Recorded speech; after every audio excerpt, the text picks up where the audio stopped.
안녕하세요. 그러니까 2025년 놓치면 아까운 중소기업 지원 정책에 대해서 알아보고 있습니다. 오늘은 중소기업 R&D 지원 사업에 대해서 알아보도록 하겠습니다.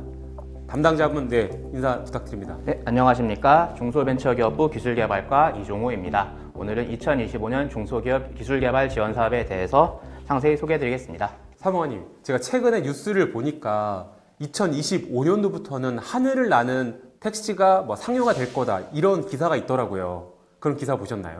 예, 저도 이제 최근에 CES부터 시작해서 이런 말씀하시는 그런 하늘을 나는 택시 같은 부분들은 관심 있게 지켜보고 있습니다. 이런 부분들이 실제로 상용화 되려면 연구개발부터 이제 시장 진출 이런 부분에 상당한 그런 자금 지원이 많이 필요할 것이라고 생각합니다. 맞습니다. R&D를 할 때 중소기업들한테는 이제 많이 부담이 될 텐데 그래서 저희 이제 정부의 지원이 굉장히 중요할 것 같은데요. 그만큼 이 시간이 참 중요한 시간인 것 같습니다.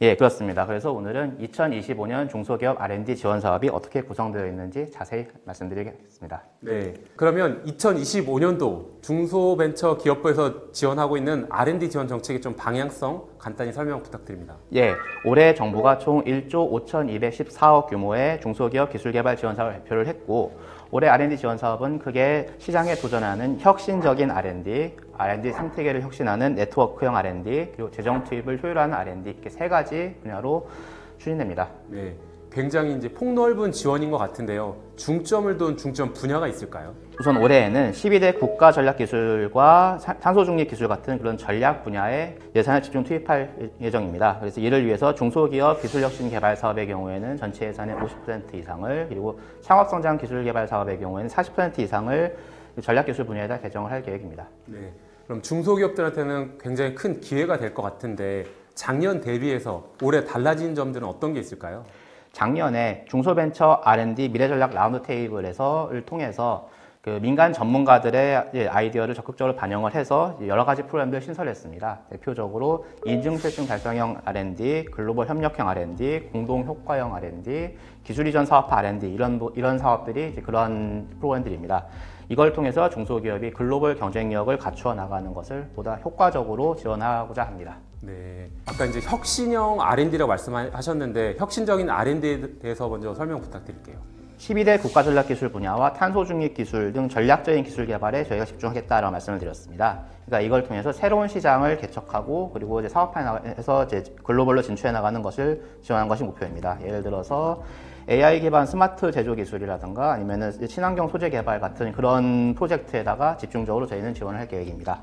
네, 도전적인 아이디어를 가진 기업들한테 굉장히 큰 도움이 되겠네요. 네, 그리고 더해서 이제 중소기업이 직접 제시한 그런 인증 목표를 객관적으로 검증해서 지원을 하는 인증 실증형 R&D도 올해 새롭게 선보일 예정입니다. 네, 지금 두 번째로 네트워크형 R&D도 말씀하셨는데 국내외 협업 프로그램도 많이 신설되었다고 들었습니다. 네, 우선 외국 연구기관과의 공동 연구를 통해서 기술 교류를 촉진을 하고 그리고 이걸 통해서 또 글로벌 시장에 진출할 수 있는 발판을 마련하는데 그 중점을 둔 그런 글로벌 협력형 R&D를 올해 신설합니다. 네, 그러면 글로벌 협력 외에도 좀 주목할 만한 그런 프로그램들이 있을까요? 네, 더해서 이제 중소기업이 기술 개발부터 시장 보급까지를 한 번에 원스톱으로 지원할 수 있는 그런 공동 효과형 R&D도 포함되어 있습니다. 이거는 수요 기업에게 필요한 맞춤형 기술을 개발을 하고 이걸 적용할 수 있도록 지원하는 그런 프로그램입니다. 네, 그럼 기술 이전도 굉장히 중요한 부분인데요. 이 부분은 어떻게 지원되나요? 예, 기술 이전 사업화 R&D가 바로 말씀하신 그런 지원 프로그램입니다. 테크브릿지 플랫폼으로 이전받은 국가전략 분야 기술에 대해서 저희가 상용화할 수 있도록 자금을 지원할 계획입니다. 네, 그러면 중소기업들은 연구에서 단순히 그치는 게 아니라 이게 시장까지 진출하는데 사업화하는 데 큰 도움이 되겠네요. 예, 그래서 앞에서 말씀드렸던 사업들을 합하여 올해 386억 원을 투입해서 중소기업들이 글로벌 시장에서도 경쟁력을 갖출 수 있도록 도울 것입니다. 네, 아까 이제 말씀하실 때 세 번째 재정 투입 효율화 R&D도 말씀하셨는데요. 이 부분도 설명 부탁드릴게요. 네, 우선 중소기업이 보다 효율적으로 연구과제를 기획하고 추진할 수 있도록 도울 것입니다. 예를 들어서 산하경 콜라보 R&D 안에서 중소기업과 대학과 연구기관이 컨소시엄을 구성해서 여러 개의 과제를 이제 수행하는 그런 트랙을 신설하고 그리고 지역별로 R&D 역량 강화 교육 콘텐츠를 제공하고 이런 부분들을 계획하고 있습니다. 네, 그럼 정부와 민간이 협업하는 그런 프로그램도 있을까요? 네, 맞습니다. 전략기술 테마별 프로젝트나 기술보증 연계 R&D 지원 사업처럼 정부의 출연과 민간의 투자 또는 융자를 연계한 프로그램들을 점진적으로 확대해 나가고 또 개선해 나갈 그럴 계획입니다. 네, 그럼 정부와 민간 투자가 연계돼서 더 많은 기업들한테 혜택이 가겠네요. 예, 뿐만 아니라 이제 이런 민간 연계 지원 사업으로 개발된 그런 기술들은 더욱더 신속하게 시장에 진출해 나갈 수 있을 것이라고 저희는 기대하고 있습니다. 네, 지금 하신 말씀 들어보니까 기업들의 연구부터 사업화까지 체계적으로 잘 지원이 될 것 같습니다.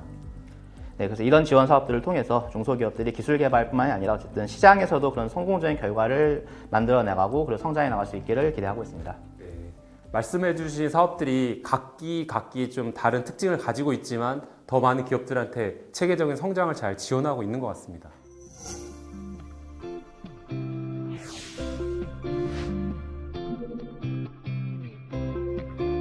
저희 IV웍스는 화합물 반도체 소재를 제조하는 회사입니다.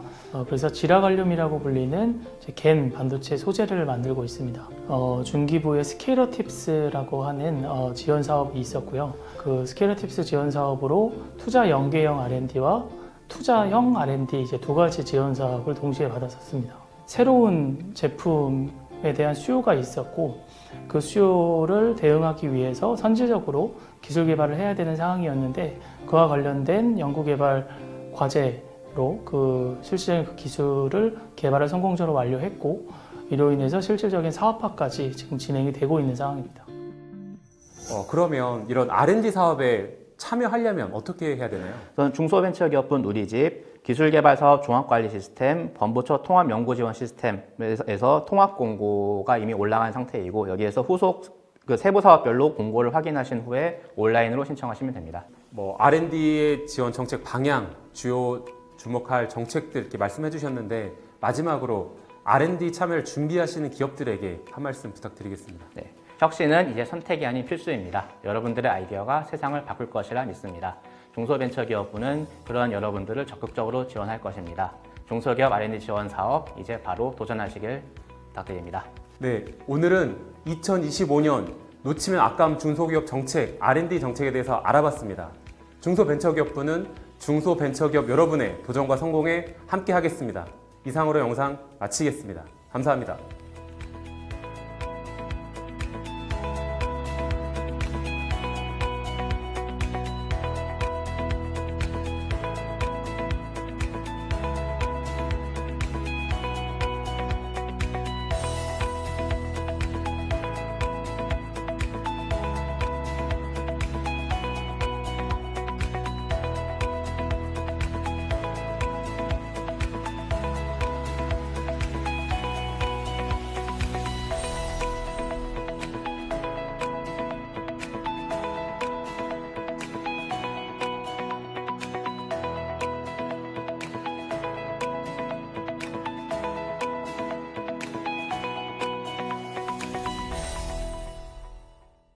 Thank you.